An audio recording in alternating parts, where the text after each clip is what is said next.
Oh, here it is. vowsh, I love you, vowsh. vowsh. Malia comes to me. She says, you know what? She's 24. So his daughter comes to him. He says, Aaliyah. She comes to him and she's like, Dad, it's so depressing. Earth's dying. What do we do, Daddy? What do we do, Daddy? What do we do? Malia comes to me. She says, you know what? She's 24. All our friends. Sometimes we talk about climate change and we just feel like there is no way we're going to be able to solve this. We're looking at the science. It feels as if we're on a trajectory that we're going to sail past this. What show is this from? 2 degrees centigrade benchmark, where after that, potentially things are getting cataclysmic. And so I'll be honest with you, Dad, a lot of my friends, they just feel as if, what's the point? Because the world's burning and there's nothing I can do. And I said to her, well, she asked me, what should I say to them? Right. And what I said to her is, look, we may not. And what I said to her is, listen, bitch, I was the president. We may not be able to get to stop 3.5% centigrade, but just have hope, bitch. Because the Jedi always win at the end. May the Force be with you. Shut the fuck up. Be able to cap temperature rise to 2 degrees centigrade. Remember how before it was 1 degree centigrade and then it was 1.5, and now it's like, we might not be able to cap it at 2. Like 1.5 was the mark that they set for that UN report where they were like, yeah, this is like the world ending, you know, basically. But here's the thing: if we work really hard, it's like, hey, listen. I know we all wanted to keep the temperature increase down below 1 degree centigrade, but hey, there are worse things than it going beyond 1.5 degrees centigrade. In fact, I've read multiple papers which suggest that even past 2 degrees centigrade or, anything like that, it's still possible for us to bounce back. 2.5 degrees centigrade, personally, I say, bring it on, We may be able to cap it at 2.5 instead of 3. Or 3 instead of 3.5. That extra centigrade, that might mean the difference between whether Bangladesh is underwater. Right. It means the difference between hundreds of millions dead and billions dead. Right, of course. Might make the difference. He's doing it. As to whether, 100 million people have to migrate. He's doing it. Right. Or only a few. No, it's 100 million or a billion at these numbers. Incremental changes. That matters. Yeah, I see what it makes a difference. Sure. And it's worth fighting for. And it's worth fighting for. And you can't descend into not. Incremental changes, that matters. Incremental, it's something. It's something. If we could do a little bit here, a little bit there, it adds up. Fucking Obama. Obama's such a fucking centrist, bro. He never wants to say what you actually need to do. He never wants to say what you actually need to do. Because scientists are saying that we need to do a world war level event where countries need to come together and really tackle climate change on. We need to really tackle this shit on. And Obama's like, well, listen up, Leah. We're rich. We're rich, we're wealthy.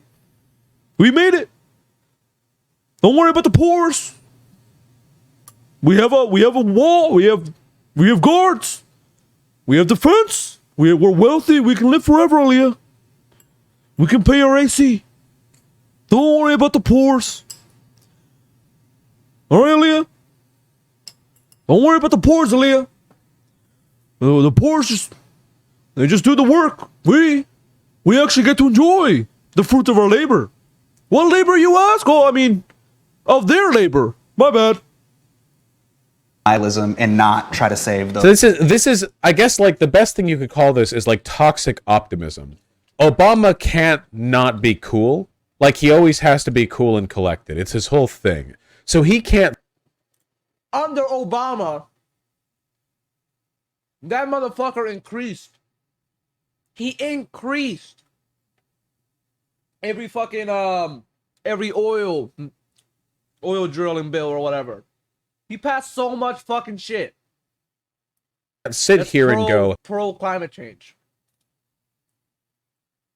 Pro fucking up the climate. That's what I mean by that. like, we're on the knife's edge and it's all going to end unless something is done. Because as a paladin of neoliberalism, it's his role to sit here as the world crumbles and go, well, incremental change is necessary. You know, I agree, Arscarva. This is a kind of nihilism because he's not fronting the actual change or moral weight of the conundrum we're being faced. This would imagine if like this was being done in reference to any other mass death event where like there's an ongoing Holocaust and Obama's like, well, maybe we won't be able to keep the number of people killed below 3 million. But that difference between 4 million and 5 or 5 million and 6, that's a big difference. It's like, that is so true. What he just said. What the fuck is the difference, right, between climate change killing millions of people, devastating shit like Holocaust level event, millions of people dead from climate change? What is the difference between that and a dictator killing a million people? Nothing. The only thing is that a dictator is a person. Climate change is it's a planet. It's killing us because we're fucking it up. But Obama's like, oh, well, don't worry. Incremental change. We do little by little. Little by little, we'll get there, even though we missed the 1.5 degree centigrade goal and the 2.5 degree. You know what I mean? We missed every goal. Every goal we're missing. And he's like, oh, don't worry. Little by little, bro. Don't worry, bro. Sickening because it's avoiding the right response, which is a deservedly alarmist and aggressive fucking money, bro, and fierce attack on the underlying logic of the scenario. It's complacency. It's acceptance. It's fake change. Oh, we did nothing to stop us from arriving at this point. Oh, we were weak and ineffectual and abstemious in getting to this point. But hey, that doesn't mean we can't keep keeping our chests puffed out in the future. And well, okay, I agree that we shouldn't just become nihilistic, but I think this is kind of nihilistic because constantly painting over reality with a, well, change matters attitude doesn't really speak much to the reality of the problem. It's like being told to keep calm and carry on or keep smiling through it all. It doesn't it's always better to keep calm than it is to not keep calm while carrying on. Well, okay, maybe, but that doesn't fix it. And that's all you're saying? He had 8 years in office.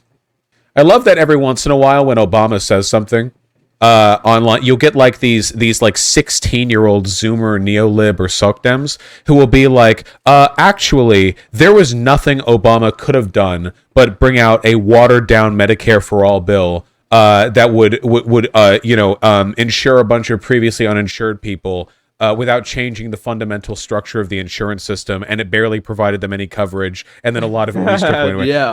It's that, like, there's only so much you can do when you're a president for 8 years. And you want to know how Obama came up with Obamacare? He wanted to look popular for the Republicans. He wanted to look better. So the Heritage Foundation, a right-wing think tank, basically came up with the idea of a healthcare plan that was like Obamacare in a way. You had to pay insurance. You know what I mean? If you didn't have insurance, you're fucked. You got to pay a bill or whatever the fuck.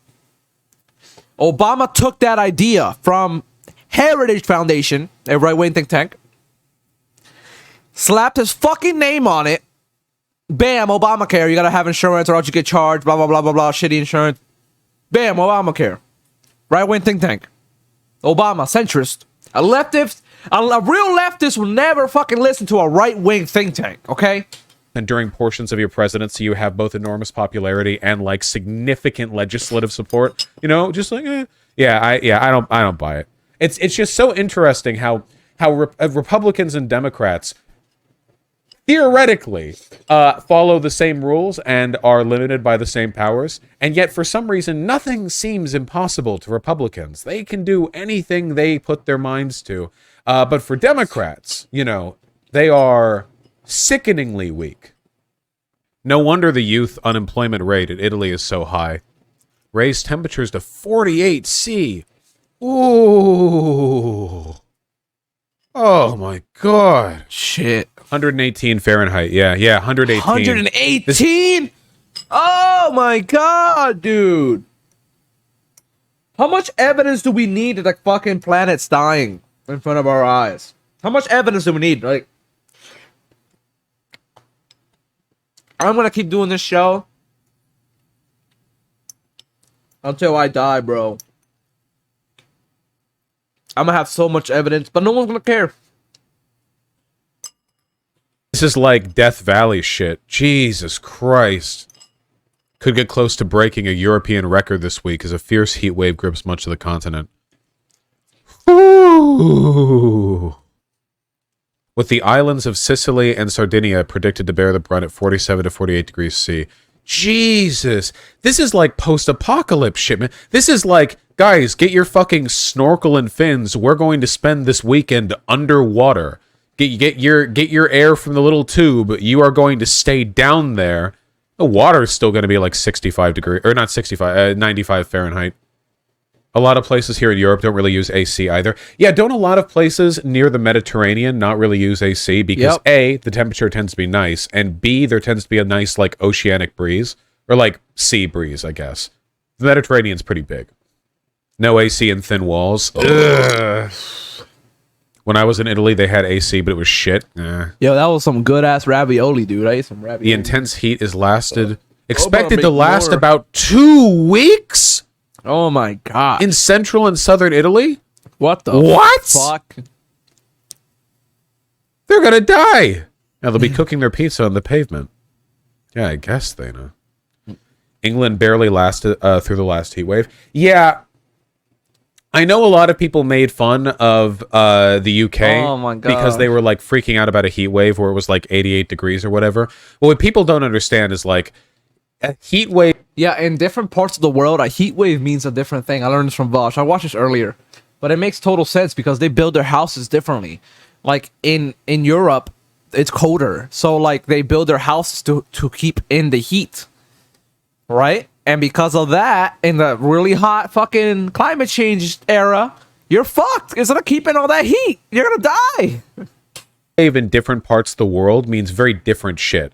Some houses are built to keep in heat, and some are built to expel heat, right? Like in Los Angeles, houses are built to expel heat. If it's a hot day, the house is doing everything in its power to let heat out. That is not the case in the UK. The UK is far north. People don't realize that. The UK is far north enough. It's more north than like almost all of the United States.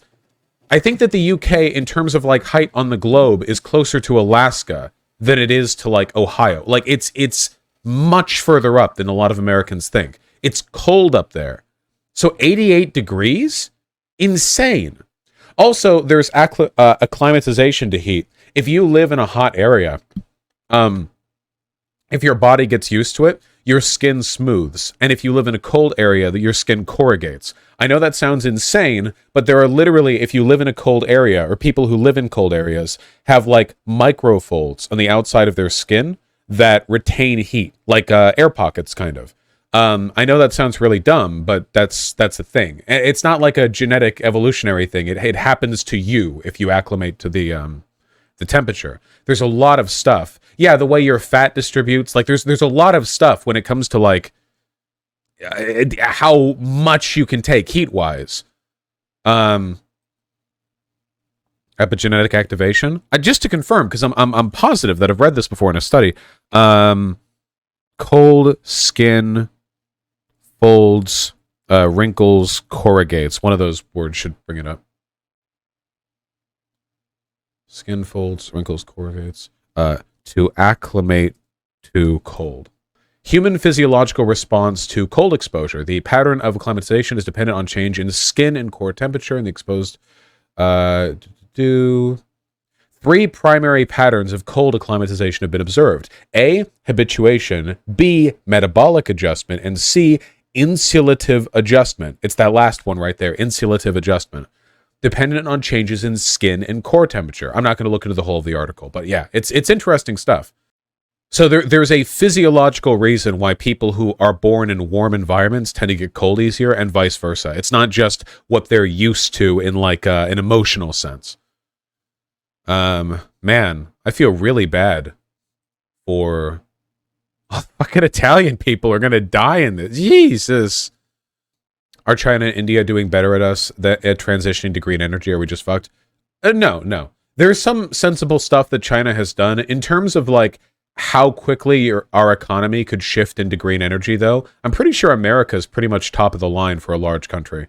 Like, in terms of, like, if we decided to commit to it and flip all the switches, we still have more of an ability to do that than anyone, just because we're so wealthy and we have the infrastructure to manage a lot of those changes. Yeah, China is still putting out quite a lot of fossil fuel. 61,000 people died of heat in the last heat wave in Europe. In Europe! The mortality rate was highest in Italy and Greece. Of course it was, yeah. Italy, Greece, Spain, Portugal, the hottest countries there, yeah.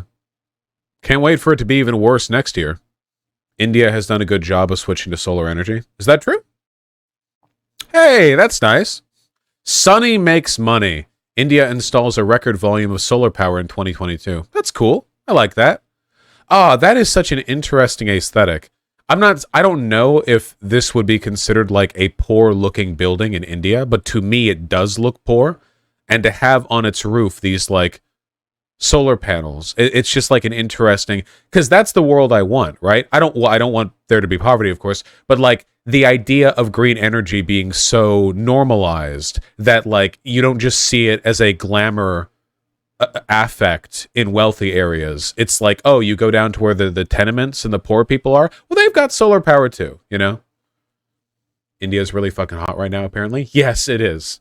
It's like, yeah, it's rainy and storming and hot over there.